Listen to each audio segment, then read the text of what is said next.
ቅዱስ የያዛችሁ መጽሐፈ ሳሙኤል ቀዳማዊ ምዕራፍ 18 በጌታ ስም አነባዋለሁ። ምዕራፍ 18 ገጽ 235። ዳዊትም ለሳኦል መናገሩን በፈጸመ ጊዜ የዮናታን ነፍስ በዳዊት ነፍስ ታሰረች። ዮናታንም እንደ ነፍሱ ወደደው። በዚያን ቀን ሳኦል ወሰደው፣ ወደ አባቱን ቤት ይመልሰው ዘንድ አልተውም። ዮናታንም እንደ ነፍሱ ስለወደደው ከዳዊት ጋር ቃል ኪዳን አደረገ። ዮናታንም የለበሰውን ካባ አውልቆ እርሱንና ልብሱን፣ ሰይፉንም፣ ቀስቱንም መታጠቂያውንም ለዳዊት ሸለመው። ዳዊትም ሳኦል ወደ ሰደደው ሁሉ ይሄድ ነበር፣ አስተውሎም ያደርግ ነበር። ሳኦልም በጦረኞች ላይ ሾመው። ይህም በሕዝብ ሁሉ ዓይንና በሳኦል ባሪያዎች ዓይን መልካም ነበር። እንዲህም ሆነ፣ ዳዊት ፍልስጤማውያንን ገድሎ በተመለሰ ጊዜ እየዘመሩና እየዘፈኑ እልልም እያሉ ከበሮና አታሞ ይዘው ንጉሡን ሳኦልን ሊቀበሉ ሴቶች ከእስራኤል ከተሞች ሁሉ ወጡ። ሴቶችም ሳኦል 1000 ዳዊትን 1000 ገደለ ወይም 10,000 ገደለ እያሉ እየተቀባበሉ ይዘፍኑ ነበር።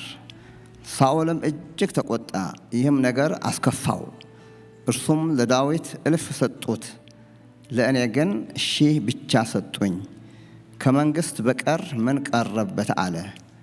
ከዚያን ቀን ጀምሮ ሳኦል ዳዊትን ተመቅኝቶ ተመለከተው። በነጋውም ሳኦል ክፉ መንፈስ ከእግዚአብሔር ዘንድ ያዘው፣ በቤቱም ውስጥ ትንቢት ተናገረ። ዳዊትም በየቀኑ ያደርግ እንደነበረ በእጁ በገና ይመታ ነበር። ሳኦልም ጦሩን በእጁ ይዞ ነበር። ሳኦልም ዳዊትን ከግንቡ ጋር አጣብቄ እመታዋለሁ ብሎ ጦሩን ወረወረ። ዳዊትም 2 ጊዜ ከፊቱ ዘወር አለ። እግዚአብሔርም ከእርሱ ጋር ስለነበረ ከሳኦልም ስለተለየ ሳኦል ዳዊትን ፈራው እያለ ይቀጥላል። ክብር ለጌታ ይሁን።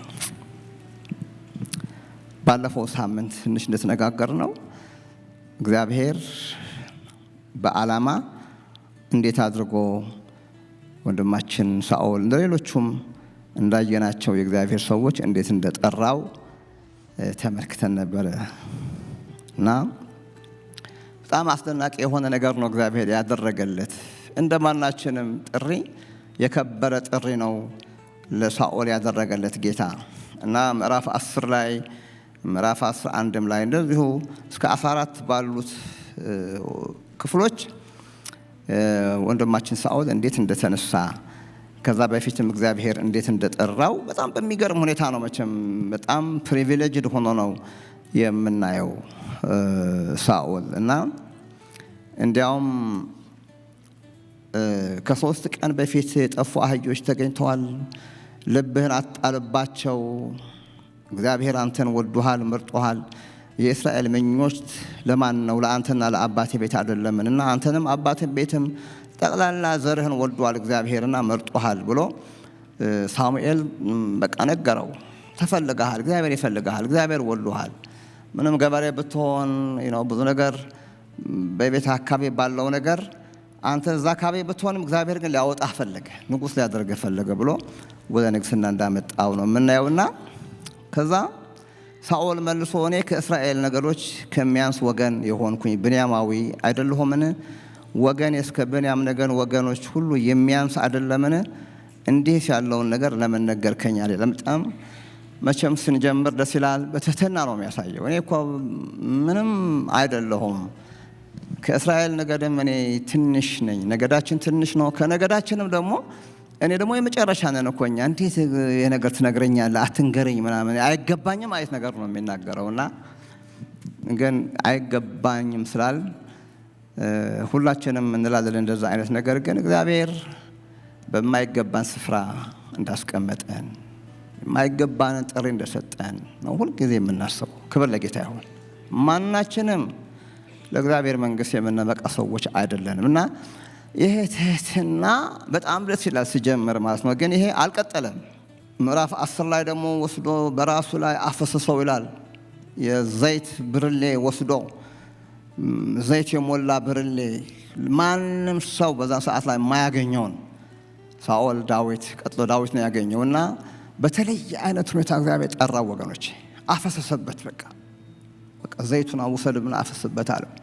ሁሉ አይገባኝም እያለ ነው የሚያደርግለትና ከዛ በኋላ ደግሞ በቃ እግዚአብሔር ፈልጎሃል፣ በቃ ተገኝለት፣ አንተም ተገኝለት ብሎ ነው የሚነግረው። የእግዚአብሔርም ሕዝብ ትገዛለህ፣ በዙሪያውም ካሉ ጠላቶቻቸው እጅ ታድናቸዋለህ በሚል ስፔሲፊክ የሆነ ስራ ሰጥቶ በቃ አመጣው ማለት ነው። እስራኤል ለብቻው በብዙ ጠላት የተከበበ ነው፣ አንተ ነህ የምታድነው የሚል ነው ጥሪ የደረሰው እና ይሄ ለሱ ብቻ አይደለም፣ ሁላችንም የተጠራን ሰዎች እንደሆነ ሁሌ ማሰብ አለብን። በጥሪያችን ነው የምንኖረው ወይ ያለ ጥሪያችን ነው የምንኖረው የሚለውን ነገር ነው መመለስ ያለብን። ግን ጌታ ፈልጎ ነው ያመጣን። ክብር ለጌታ ይሁን። እና በቃ እግዚአብሔር ቀብቶሃል፣ ራሱ እግዚአብሔር ቀብቶሃል። የእግዚአብሔርን ትገዛለህ፣ ደግሞም ከጠላቶቻቸው ታድናቸዋለህ አለው እና የሚሆነውን ከዚህ በኋላ ከጥቂት ጊዜ በኋላ የሚሆነውንም ነገረው እና ምንድነው የሚለው? የእግዚአብሔር መንፈስ በኃይል ይወርድብሃል። ቃንት እግዚአብሔር የሚገርመውን ኃይሉን ይሰጣል፣ ችሎታ ይሰጣል። እግዚአብሔር ድፍረት ይሆንልሃል። እግዚአብሔር የምታደርገውን ነገር ሁሉ ያሳካልሃል። እግዚአብሔር አንዱ የሚሰጥህ በጦር በል፣ በአስተዳደር በል፣ በኢኮኖሚ በል፣ በፖለቲካ በል፣ ሕዝብን በማውጣት በማስገባት በል፣ ስትወጣ ስትገባ ሊመራህ የሚችል የሚያስችልህ በቃ ትልቁ ኃይል የመንፈስ ቅዱስ ኃይል ትወስዳለህ አለው። ይሄ ደስ ይላል፣ በጣም ደስ ይላል። የእግዚአብሔር መንፈስ በኃይል ይወርድብሃል እና ደግሞ ትንቢት ትናገራለህ፣ እንደ ሌላ ሰውም ሆነ ትለወጣለህ። ይሄ ፒውርሊ ከእግዚአብሔር የሚመጣ ነገር ነው። ሃሌሉያ። አይገባኝም እያለ እኔ እኮ ትንሽ ነኝ እያለ ለምን ይሄ ነገር ወደ እኔ ይመጣል እያለ በፍጹም ትህትና የተቀበለው የእግዚአብሔር መንፈስ ነው እና ከሳሙኤል ዘንድ ለመሄድ ፊቱን በመለሰ ጊዜ እግዚአብሔር ሌላ ልብ ለወጠለት ይላል። አሜን ነው። ይለውጣል። እግዚአብሔር ሲፈልገን እግዚአብሔር መጀመሪያ ድል ማድረግ የሚፈልገው ከልባችን ጋር ነው። ልብ ለወጠለት። በቃ እግዚአብሔር በተለወጠ ልብ ነው የሚሰራው የእግዚአብሔር መንፈስ እና የእግዚአብሔር መንፈስ ከልብ ለውጥ ጋር ሰጠው፣ ትንቢትም ተናገረ። ሳሙኤል እንደተናገረው የነቢያት ጉባኤ ያገኙት የእግዚአብሔር መንፈስ በኃይል ወረደበት፣ በመካከላቸውም ትንቢት ተናገረ ይላል። ቀድሞ የሚያውቁት ሁሉ እስኪገረሙ ድረስ ይላል። ቀድሞ የሚያውቁት ሁሉ ድሃ የነበረውን፣ አህያ ፈላጊ የነበረውን፣ ሰው ማያውቀውን በቃ የተናቅኩ ነኝ የሚለውን ሰውዬ እግዚአብሔር ከመቅጽበት ለወጠው። ክብር ለጌታ ይሁን። በነገሥታት ጉባኤ አስገባው። ከነገሥታት ማህደር ውስጥ በነቢያት ጉባኤ ውስጥ አስገባው። እግዚአብሔር መንፈሱ በኃይል ሰጠው። በቃ የሚገርማችሁ ነገር ነው። የቂስ ልጅ ያገኘው ምንድን ነው እስኪባል ድረስ ማለት ነው። እና ይሄ አባቱ የምናውቀው አይደለም እንዴ ምናምን እያሉ ሰዎች ተገረሙ። ሳኦል ደግሞ ከነቢያት ወገን ነውን የሚል እንዲያውም ምሳሌ ሆነ ይላል። ትንቢት መናገሩ በፈጸመ ጊዜ ወደ ኮረብታው መስገጃ ወጣና ይሄ የእግዚአብሔር ፕሮቪዥን ነው። እግዚአብሔር በጣም ሰጠው እና ሳሙኤል ደግሞ በሚገርም ሁኔታ እየተንከባከበው ሳሙኤል እንዴት እንደሳመው፣ እንዴት እንዳቀፈው፣ ምግብ አስቀምጦለት እንዴት እንደመገበው። መቼም እግዚአብሔር ቸር አምላክ ስለሆነ ይንከባከባል።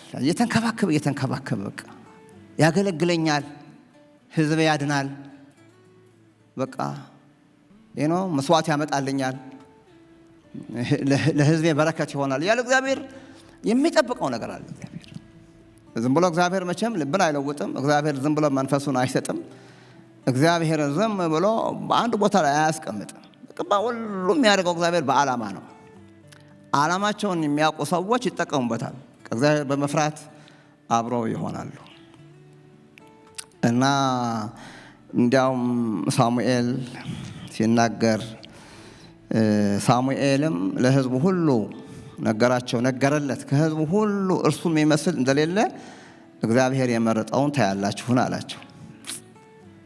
ከሕዝቡ መካከል ከእስራኤል እግዚአብሔር ፈልጎ አድኖ ያመጣላችሁ አገልጋያችሁ ነው፣ እንደሱ ያለ ሰው ማንም የለም ብሎ ያው እግዚአብሔር ባያዩትም በሳሙኤል በኩል ግን እግዚአብሔር እየሰራ ነው።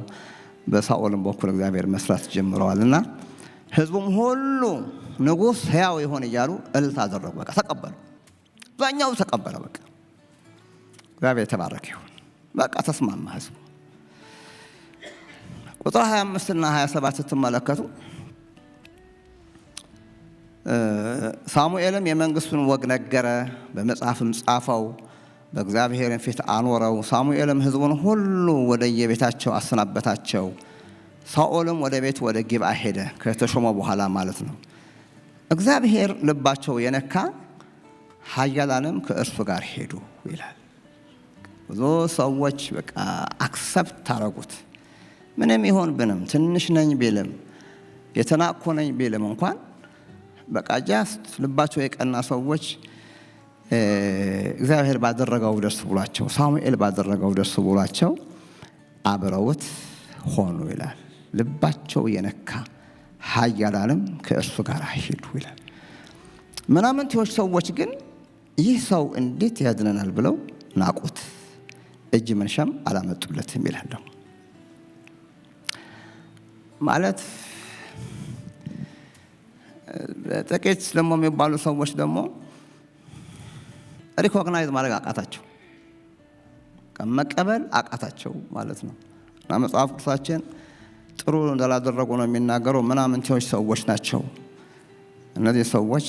እንዴት ምናምን ብለው ያው የእግዚአብሔር አሰራር እና መቀበል እንዳቃታቸው፣ ንጉሥ ነው ለማለት እንዳቃታቸው፣ የተቀባ ነው ለማለት እንዳቃታቸው ሳሙኤል የሚለውን እንዲያው ሳሙኤል ከዛ በኋላ በስሙ አይጠራውም ነበር። የተቀባው ነው የሚለው የነበረው። ታውቃላችሁ፣ የተቀባው አንድ የእግዚአብሔር ቅባት በላዩ ላይ ስለፈሰሰ ብዙ ሰዎች ሳሙኤልም ጭምር አክሰፕት ሲያደርግ፣ ምናምንቴዎች ሰዎች ግን ናቁት ይላል። እግዚአብሔር ከዛ ይጠብቀን።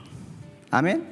ለምን መሰላችሁ? እግዚአብሔር ነገር ብዙ ግርግር የለበትም። አንድ ሰው የኳየር መሪ ነው ተብሎ ከተቀመጠ በኋላ እግዚአብሔር ይመዘግበዋል። በቃ ከዛሬ ጀምሮ ይሄ ሰው የኳየር መሪ ነው ብሎ ይመዘግባል። ሽማግሌ ነው ካለ ሽማግሌ እንደሆነ እግዚአብሔር ይመዘግበዋል። እንትና መሪ ነው ካለ እግዚአብሔር ያደረገውን ነገር እግዚአብሔር ራሱ አክሰፕት ያደረገው ነገር፣ ሳሙኤልም አክሰፕት ያደረገው ነገር። አያችሁ፣ እነዚህ በጣም ኮንፊውዝ የሆኑ ሰዎች መቀበል አቃታቸውና እጅ መንሻም አላመጡም። እንደገና ደግሞ ንቀት ናቁት ይላል። ይሄ እግዚአብሔር በጣም ወገኖች፣ በዚህ ዘመን እግዚአብሔር ይጠብቀን ያስፈልጋል። እና መጽሐፍ ቅዱስ ላይ ስትመለከቱ እዚህ መጽሐፈ መሳፍንት እዚህ አካባቢ በቃ የምናምንቴነት አይነት የበዛበት ነው። የኤሊ ልጆች ምናምንቴዎች ነበሩ ይላል። የእግዚአብሔር ነገር አንደርስታንድ ለማድረግ የሚከብዳቸው ሰዎች ሆነው ተገኙ ማለት ነው። እና በእንደዚህ አይነት መንገድ ቀጠለ። እንዲያውም ምዕራፍ 11 ላይ የመጀመሪያው ቀን እስራኤል ንጉሥ እንዳገኙ ሰምተው ፍልስጤማውያን ኃይለኛ ጦር ከፈቱባቸው ይላል። ምዕራፍ 11 ላይ ስትመለከቱ ኃይለኛ ጦርነት ፍልስጤማውያን ሊመቷቸውና ሰማ ይላል ሳኦል ከሰማ በኋላ ቁጥር 6 ላይ ስትመለከቱ ይህም ነገር በሰማው ጊዜ በሳኦል ላይ የእግዚአብሔር መንፈስ በኃይል ወረደ። ክብር ለጌታ ይሁን። እግዚአብሔር ከመረጠ መንፈሱ ይሰጣል። እንዲያውም ተቆጣ ይላል። በቃ ተሹሟላ፣ እግዚአብሔር አስቀምጦታል። ከዛ በኋላ በቃ ተነሳ፣ ህዝቡን በሚገርም ሁኔታ አስተባበረ። የሚገርም እኮ ነው። እንትና ሳኦል እኮ የሚወደድ ሰው ነው እኮ። አጀማመር እኮ ስታዩ እኔ በቃ ያስለቅሰኛል። ሳኦል በእግዚአብሔር ጸጋ ጋር በነበረ ጊዜ፣ እግዚአብሔርን በሚሰማበት ጊዜ እኮ የነበረው ሞገስ ነግራችሁ አልችልም። እና ሰው ሁሉ ተሰበሰበ። በቃ ታላቅ ድንጋጤ፣ በቃ እግዚአብሔር ከሰማይ ላከለት፣ በሙሉ አጠፋቸው ይላል። እና እነዛ ምናምን ሰዎች ለምን አንገድላቸውም ሁሉ ብለው ሰዎች ወደ መጨረሻው ምዕራፍ አካባቢ ሲናገሩ ታያላችሁ። ግን እሱ አይ ዛሬ የበረከት ቀን ነው፣ የምህረት ቀን ነው፣ ይህንን ማድረግ የለብንም አለ። እና ምን ይላል መጽሐፍ ሳሙኤል ስለሱ ጀነራላይዝ ሲያደርገው ህይወቱ፣ ሳኦልም መንግስቱን በእስራኤል ላይ አጸናለት። ከዛ ከትንሽ ቦታ የወጣውን ሰው የእግዚአብሔር መንግስቱን አጸናለት። በዙሪያውም ካሉት ከጥላቶቹ ሁሉ ጋር ከሞዓብም ከአሞንም ልጆች ከኤዶምያስም ከሱባም ነገሥታት ከፍልስጤማውያን ጋር ይዋጋ ነበር። በሄደበት ሁሉ ድል ይነሳ ነበር ይላል። ጌታ ይባረክ። አሜን ነው። በቃ በሄደበት ሁሉ ኃይለኛ ሞገስ ያለው ሰው ነው።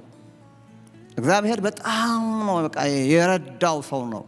ካልሆነ ቦታ ላይ አንስቶ ከፍተኛ ቦታ ላይ ያስቀመጠው ሰው ነው እና በሄደበት ሁሉ ድል በድል ያደርግለት ነበር እግዚአብሔር እና 14:48 እርሱም ጀግና ነበር ይላል።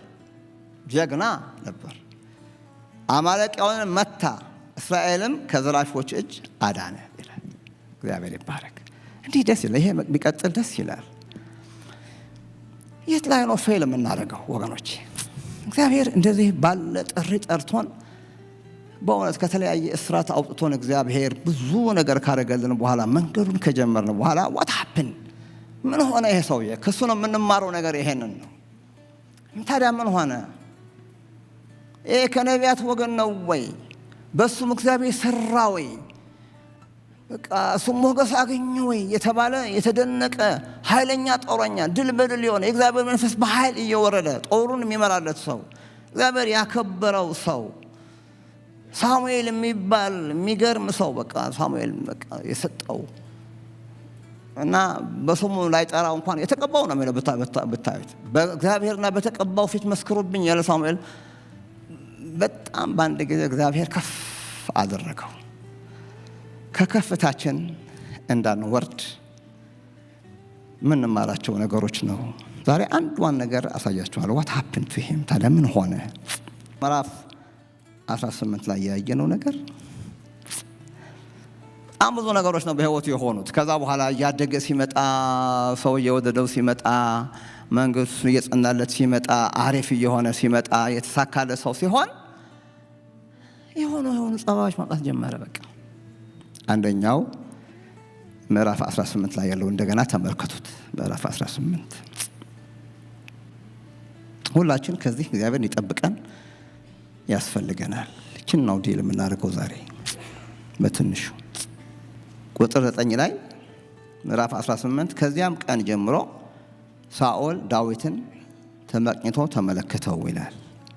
ከተመቀኘው በኋላ ደግሞ በነጋውም ሳኦል ክፉ መንፈስ ከእግዚአብሔር ዘንድ ያዘው ይላል። አንዱ ዋና አደገኛ በዚህ ዘመን ውስጥ ያለው ወገኖቼ የማይታይ በብዙ ሰዎች በብዙዎቻችን ውስጥ የሚታይ አንዱ ይሄ ምቀኝነት የሚባል ይሄ 10 ብርሌ ቢደፋብን 10 ጊዜ ነቢያት ትንቢት ብንናገር ብንሰብክ ቢሳካልን ሀብታም ብንሆን የተሳካለ ሰው ብንሆን ይሄ አይነት ኃጢአት በውስጣችን ካለ ሁሉንም ነው አፈርም የሚያስበላው።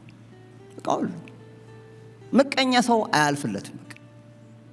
ምቀኛ ሰው አይሳካለትም። ምቀኝነት አደገኛ የሆነ መርዛማ ነገር ነው። ከምቀኝነት ነፃ ስንሆን ውስጣችን ነፃ ሲሆን በሰዎች ደስታ ደስ ሲለን ሰዎች ይሳካላቸው ደስ ካለን ለሰዎች መልካም ነገር ስናስብ ሰዎች እግዚአብሔር ሲያደርግላቸው አብረናቸው ስንዘምር እልል ስንል እንዲያውም ደግሞ ሰዎች ከፍ እንዲሉ መንገድ ስናመቻች ያን ጊዜ እግዚአብሔር እየባረከን ቅባቱ እየሰራ ይሄዳል። እድሜያችን እየረዘመ ይሄዳል። ምቀኝነት ወይም ቅንዓት የሚባል ኤንቪ ወይ ጀለሲ የሚባል ነገር የቅባት ጸር ነው። በቃ የስኬት ጸር ነው። የህይወት ጸር ነው። ራሱን ከዳዊት ጋር ኮምፔር የሚያደርግበት እድሜ አይደለም ያለው። ከዳዊት ጋር የሚፎካከርበት እድሜ አይደለም ያለው። ምንም የሚያፎካክር ነገር አለ? ሰዎች ሁሉ የሚያደርጓትን ነገር እየተፎካከሩ ከሰው ጋር የሚያደርጉ ሰዎች እንዴት አድርጎ እግዚአብሔር ይባርከናል ወገኖች። ልንጸልይበት የሚገባ እግዚአብሔር ሊያነጻንም የሚገባ ነገር በቃ ይሄ ነው። ይሄ በጣም አደገኛ ነገር ነው። እና ምንድነው የሆነው? እና ከላይ ያያችሁት መታየው ዳዊት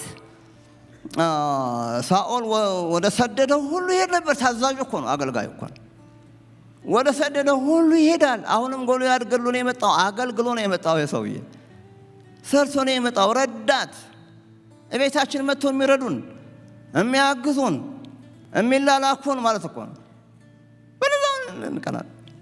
ወደ ሰደደ ሁሉ የሚሄድለት እኮ ነው፣ የሚታዘዝለት ሰው እኮ ነው። በመከራ ጊዜ የሚደርስለት እኮ ነው። ሳንቲም ሲቸግረው እኮ የሚያበድረው ማለት እኮ ነው። በቃ ይቃጠላል አልኳቸው። እልፍ እንዳንደሰት ደስታችን የሚሰርቅ ሕይወታችን የሚያበላሽ ማንነታችንን የሚያመሰቃቀል አንድ በሽታ ቢኖር ቅናት የሚባል ነገር። እግዚአብሔር መባረክ ደስ የሚለው የማይቀኑ ሰዎች ሲያገኝ ነው። እስቲ አሜን አሜን። በተለያየ መልኩ በእያንዳንዳችን በእኔም በእናንተ የሚከሰት ችግር ነው። በሄደበት ቦታ ሁሉ የሚሄድለትን ከዛ በኋላ ደግሞ ሳኦል በጦረኞች ላይ ሾመው ጀነራል አድርጎታል እኮ። ጀነራል ነህ አንተ፣ ከዚህ በኋላ አንተ ጎልያድን ከገደልክ አንተ እኮ ዮአር ጀግና ብሎ ሾመው። በቃ አይ ላቭ ዩ ይለዋል። አይ ላቭ ዩ እያለ ሰው እንዴት ምቀኛ ይሆናል? ያለ አንተ የለኝም ያለ አንቺ የለኝም እያለ እንዴት ሰው ምቀኛ ይሆናል? ከዛ በኋላ ሴቶች መጡና በቃ ተገርሟል። እስራኤል ተገርሟል። 40 ቀን ሙሉ ሲያውላላቸው የነበረው ሲፎክርባቸው የነበረው ጎልያድ ከገደለ በኋላ በቃ ሴቶች መጡና መዝፈን ጀመሩ ይላል። መቼም ዘፈን ነው ነገር ዘፈን መከራ ነው የሚያመጣ። ለነገሩ ለምን እንደዘፈኑ አላውቅም፣ ግን የሚዘፍኑ ሰዎች አሉ። ዘፈን በቃ አንዱ ከአንዱ ጋር ለማጣላት ለማጋጨት እኮ የሚጠቀምባቸው ሰዎች እኮ አሉ። ሌላው እንዲቀና የሚያደርጉ ሰዎች በቃ ምናምን እኮ አሉ የሉም? ሪል ስቶሪ ነው የምነግራቸው፣ ሪል ላይፋችን ነው የምነግራቸው ያለው። በቃ ጓደኛ እኮ እንዲሆነ እህትህ እኮ እንዲሆነች እሱ እኮ እንዲሆነ አሰማህም እንደ ምናምን የሚሉ የሚዘፍኑ ሰዎች አሉና ዘፈኑ ብቻ። የእስራኤል ልጆች መጥተው ሳኦል እየሰማ ሳኦል 1000 ገደለ አሉ፣ ዳዊት 10,000 ገደለ ብሎ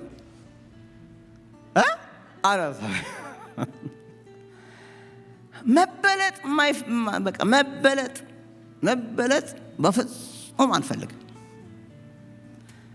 አንዳንዱ ነገር እንዲያውም እኮ ከልጅነት የሚያዘው ነው። አንደኛ ታናሽ ልጅ ሲወለድ ታላቁ ምን ይሆናል አይታችኋል? ይቀናሉ አይቀኑም? ቀስ ብሎ እናቱን ሳታይ ሄዶ እኮ ይቧጭራል እኮ ወይ ሴት ምትሆን እኮ ትቧጭራል። እሱ እኮ አድጎ ነገር የተሻለ ነገር እንኳን የተሻለ ነገር ላይ እያለን እኛ ጃስት በወንድማችን በታችን ላይ ሳምቲንግ ሀፕን ስታገኙ ቅጥል እንላለን። እና ሳኦል ስትመለከቱት አስከፋው ይላል። ለዳዊት 1000 ሰጥተው ለእኔ ግን 1000 ብቻ ሰጡኝ። 1000 ብቻ ሚሊዮን ነበር የሚገባኝ። አቴንሽን ተሰረቀና ለራሱ አርበኛ እኮ ነው የራሱ ጀግና ተሰጠው። ሰው በአገልግሎት ይቀናል። በቃ የተሻለ ከተባለ ቸርች ከቸርች አገልጋይ ከአገልጋይ ጋር እንደዚህ አይነት ነገር እኔ እንጃ እናንተ አላውቅም፣ ግን እንዲያውም ብዙ ኦፒኒየን ሰምታችሁ ከሆነ ኦፒኒየኑ ውስጡ ቅናት ያለበት ነው። የሚሰጠው ኦፒኒየን ራሱ አንዳንዱ በቃ አሜን ሃሌሉያ የማያሰኝ ዝም ብሎ ቅናት ነገር አለበት። እግዚአብሔር ከዛ ይፈውሳል።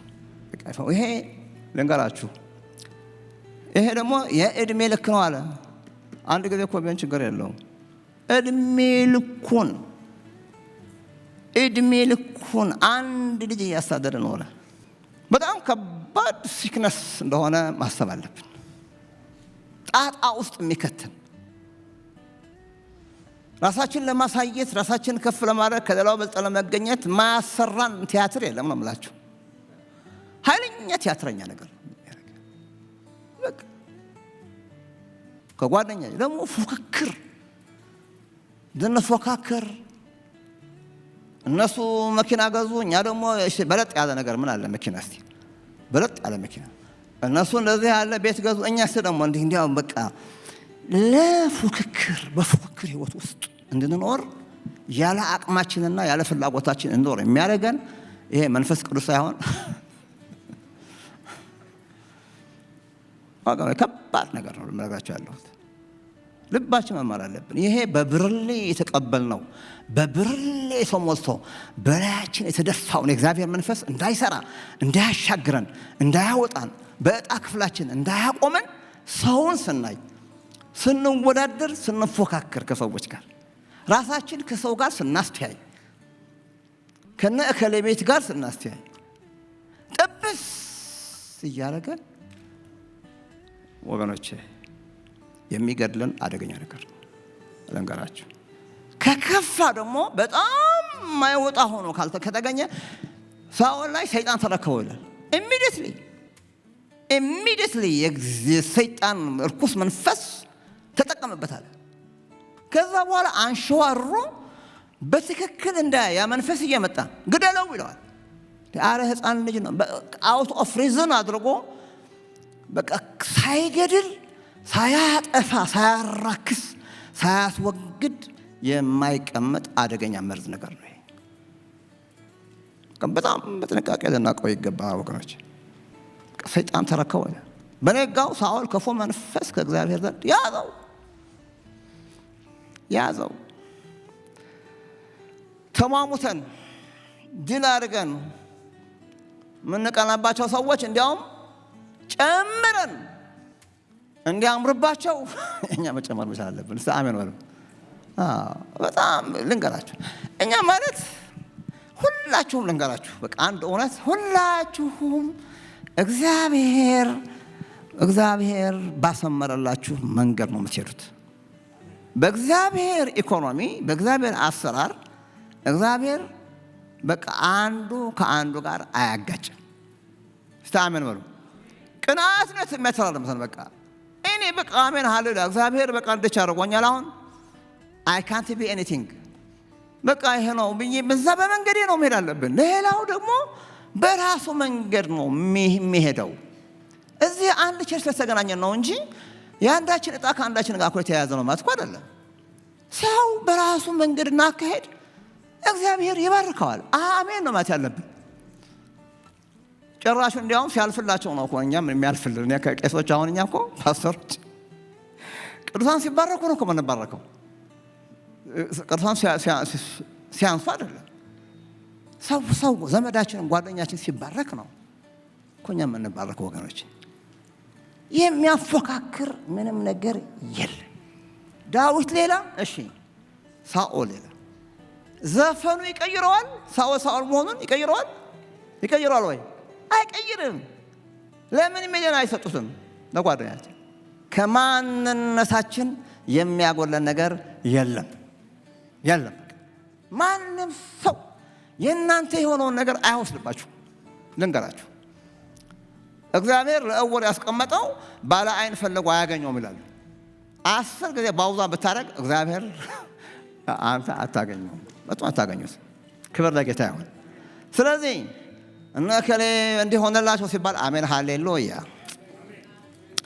እሷን ያላችሁ ጊዜ ከሰማይ በር ይከፈትላችኋል። እናንተ ያ ቅባት ይቀጥላል፣ ያ ሞገስ ይቀጥላል፣ ያ የእግዚአብሔር ኃይል ይቀጥላል፣ ያ ማሸነፍ ይቀጥላል። ይልቁንስ እኔ የምለው ለዛ ነው። ሁልጊዜ እኔ በየአገሩ የሄድኩኝ የነ ፓስተር በድሉ ቸርች ምጃ ቃሉ እዛ ቸርቻቸው ላይ ሆኜ እኔ እንዴት ፓስተር በድሉ ትልቅ ቤት አገኛለሁ አልኩም። እኔ ጌታ ሆይ የእሱ አምላክ የኔ አምላክ ሆንክ እባክህ አዲስ ኪዳንም ጎብኘን። ሃሌሉያ። ጎበኘን ሲያስልም እየጸልይ ያውቃለሁ። ያየሁባቸው ቸርቾች አሪፍ ሆነው ካገኘኋቸው እባክህ እግዚአብሔር ሆይ የእነሱም አምላክ የእኛም አምላክ ስለሆንክ እኛንም በቸርች ያኔ ስንንከራተት ማለት እኮ ነው። እግዚአብሔር ይባርካል አይባርክም? እኔ ምን ብዬ ነው አሁን ብለው እነሱ እና ይጨምርላቸው ነው እንጂ ራሴን በራስ ኮምፔር ያደረግንለት አጠፋን ማለት ነው። እንደሱ አይነት ስሜት ሲሰማችሁ ገና እርኩስ መንፈስ እኛ ሳይቀበለን ሳይጠናወተን እንዴት ክፉ ሰው ነው እንዴት ክፉ ሰው ናት ሳንባል ዘግተን መጸለይ መቻል አለብን። አሜን በሉልኝ እስቲ። በቃ ዘግተን መጸለይ መቻል አለብን። ብዙ ሰው እንቅልፍ ያጣል። በቃ ተቀራረብን፣ ተተዋወቀን፣ ምንም በቃ ከባድ ነገር ነው። አቤል ቃየልን የገደለው ቀንቶበት እኮ ወንድሙ እኮ የገዛ ወንድም አይልም እህት አይልም ምናምን አይልም። ይሄ እኮ አደገኛ ነገር ነው። እና መጽሐፍ ቅዱሳችን ቅንዓት ቅንቅን ነው ይላል። አጥንት ውስጥ ያለ ቅንቅን ነው ይላል። ራሱ ዲፋይን ሲያደርገው መጽሐፍ ቅዱሳችን በቃ ቅንዓት ማለት ምንድነው አልኳችሁ? ማስረጃ ልስጣችሁ። ቅንዓት ማለት ምሳሌ 14:30 ቅንዓት ግን አጥንትን ያነቅዛል ይላል።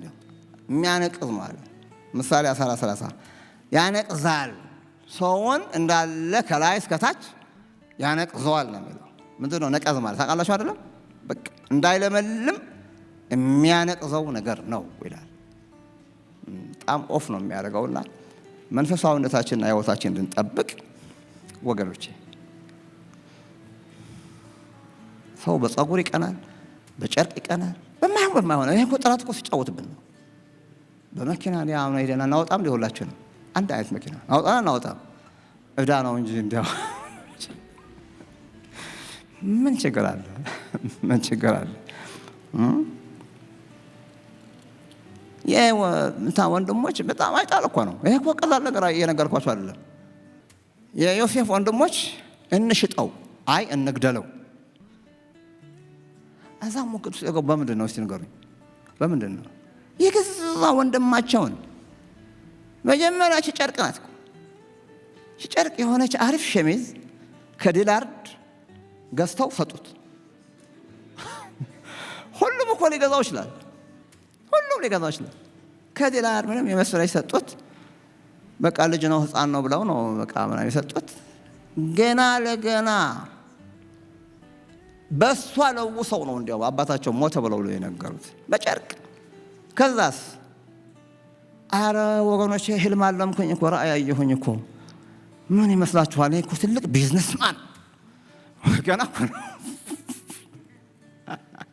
ገና እኮ ነው ገና እኮ ነው። አረ ቢዝነስ ያሳየኛል እኔ ሲያልፍልኝ በቃ አረፍ ሆኜ ይታየኛል እኔ ምናምን ይላችኋል እኮ የሆነ ቤተ መንግስት ገባ ምናምን። የታባትክ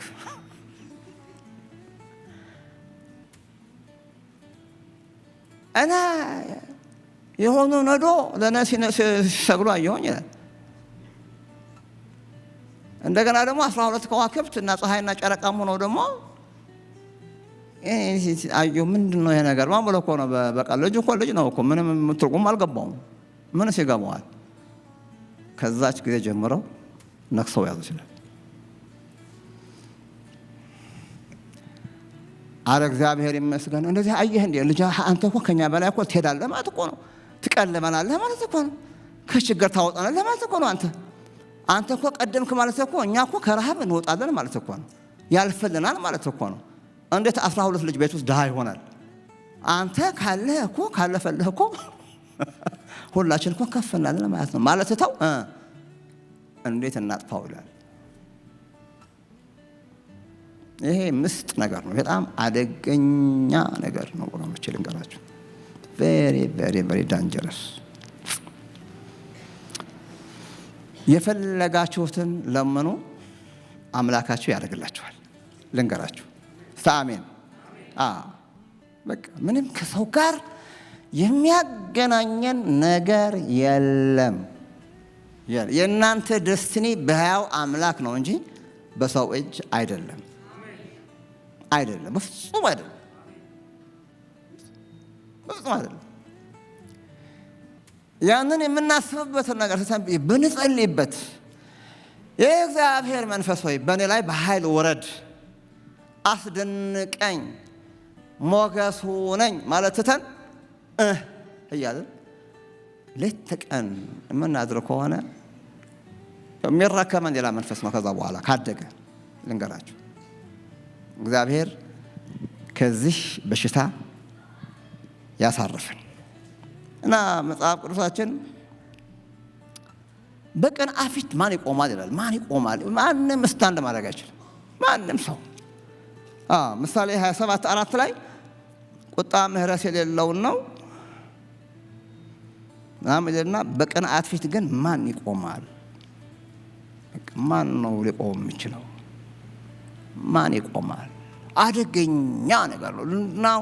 ዝም ብሎ የሚቀጣጠል ነገር ነው። ውስጣችን ላይ ስር እየሰደደ እንደ ነቀዝ አጥንታችን እየበላ አእምሯችን እየበላ ራእያችን እየበላ ከእግዚአብሔር ጋር ነበር ነገር እየወሰደ ከዛ ወደ ቁጣ ይወስድብናል። ከዛ ወደ ሌላ ነገር ይወስድብናል።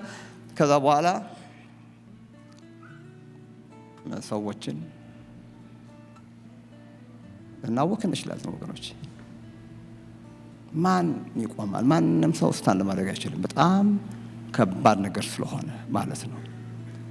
እግዚአብሔር አምላካችንን ዛሬ እንዲባርከን ለኛ ያለውን ነገር እንዲያደርግ እና በማን ጊዜ ነው ማኦ የቀሰቀሰበት አንዱ በቅንዓት ነው። ህዝቡ በሙሉ በታሪክ ስታነቡ ማኦ የሚባል የሶሻሊዝም ብሎ ቻይና ሲመጣ በቃ አታዩዋቸውም? እነሱ ኑሮ እነዚህ ፊውዳሎች እነዚህ ምናምን አሻጥረኛ ነጋዴ ያያችሁ ምናምን ያስም ያወጣ እየለጠፈ እንደኛ ሀገር በቃ የሆነ ጀለሲ ይለቀቅባቸው። በቃ ወዛደሩ እናንተ እዚህ ትለፋላችሁ እነሱ ሀብታም ይሆናሉ ምናምን የሚል አይነት እኮ ነው። ማርክስም እንደሱ ነው ያደረገው። በማርክስ አማካይነት ማርክስ በቀሰቀሰው አማካይነት በሱ በጻፈው መጽሐፍ ምክንያት በዓለም ላይ እስከ 100 ሚሊዮን ጠፍቷል ነው የሚባለው ሰው በዛ ምክንያት ዘይ ቅንዓት መንፈስ የለቀቀው ማኦ በቻይና ብቻ 65,000 ሰው ገድሏል። 65 ሚሊዮን ገድሏል። አጠራለሁ ብሎ ሰው ሀብታም የተማረው አድሃሪ እያለ ስም እያወጣ አሻጥረኛ ነጋዴ እያለ የተማሩትም ደግሞ እነዚህ ምናምን እያለ በቃ ስም እየለጠፈ ማኦ 65 ሚሊዮን ጨርሷል። በካርል ማርክስ የሚባለው የቅንዓት ጀለሲ ናዚ ምን አደረጉ ቢባል ምንም እየለቀመ ከጀርመን እስከ ፖላንድ እስከ ቡልጋሪያ እስከ ሃንጋሪ የነበሩትን አይሁዳውያን ሁሉ እየፈለገ በጋዝ ሻምበር 6 ሚሊዮን ያህል የፈጀው በውስጡ የነበረው ቅንዓት ነው። በጣም ክፉ ነገር ነው። እግዚአብሔር ይገስጸው። እሱን ትተን ሁላችንም ወደ መበራረክ እንድንመጣ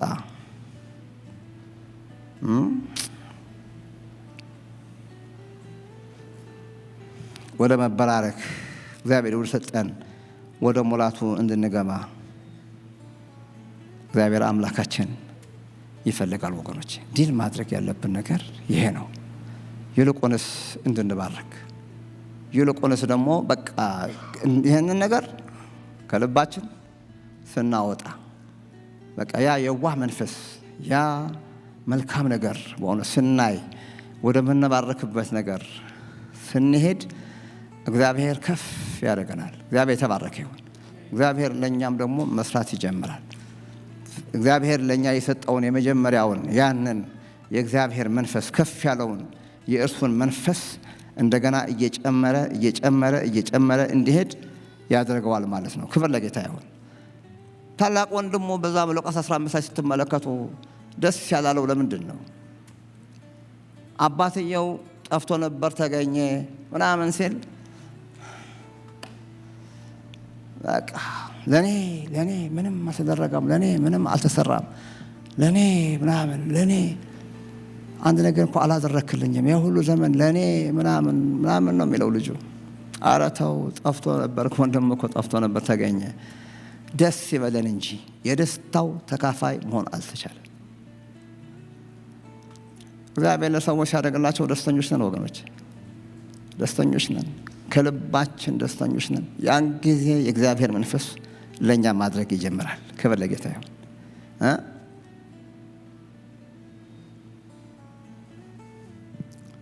ሰላም ማንለው ሰው አለ፣ ማን ቀርበው ሰው አለ።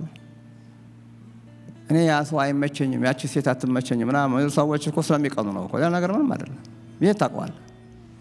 በሆነ ነገራቸው ቀንተናል ማለት ነው። አይመስላችሁም? እግዚአብሔር አምላካችን ግን ከዚህ አይነት ነገር ይሄ ነው አንዱ በሊደርሺፕ ውስጥ ስንሆን እግዚአብሔር በቃ በራሳችን ነገር ሲያስቀምጠን እግዚአብሔር የሆነ ነገር ሲያደርግልን ወገኖቼ በዛ መጠን በእጥፍ እንድናገን ይሄ ቀን ከራሳችን ላይ መታጠብ አለበት። ክብር ለጌታ ይሁን። በዛ መተክ ምንድን ነው የሚያስፈልገው? ፍቅር አይቀናም ይላል። ፍቅር ከሆነ አጋፔ ፍቅር ያለው በፍጹም በደልን አይቆጥርም። ፍቅር ማለት ሌላው ሰው ሲደረግ ደስ ይለዋል። በቃ አይቀናም፣ ምቀኛም አይደለም። ይበራረካል፣ ስራ ያሳያል። ለብዙዎች በረከት ይሆናል፣ ብዙዎችን ይመራል፣ ለብዙዎች ደስታ በቃ ይጨምራል። እና ልንገራችሁ ዛሬ እግዚአብሔር በሕይወታችን በእኔም በእናንተ መስራት እንድችል እንደዚህ አይነት በማንም ሰው ላይ ዛሬ ካለ ያለፈም ነገር ካለ ለወደፊትም ደግሞ እንዳይከሰት ከሕይወታችን መፋቅ አለበት። ክብር ለጌታ ይሁን። እንጸልያለን። ራሳችንን እንፈትሽ ወገኖች፣ እንጸልያለን። በወንድም ላይ በእህት ላይ በምናቀው ላይ በማናቀውም ላይ እዛ አይነት ስሜት ካለ ዛሬ እንባረክ። ዛሬ መባረክ ቀን ነው። ሃሌሉያ ሃሌሉያ። እግዚአብሔር የተባረከ ይሁን። እስቲ እንባረክ። ጓደኞቻችንን እንባርኩ፣ ወንድሞቻችሁን ባርኩ። ደስ ይበላችሁ።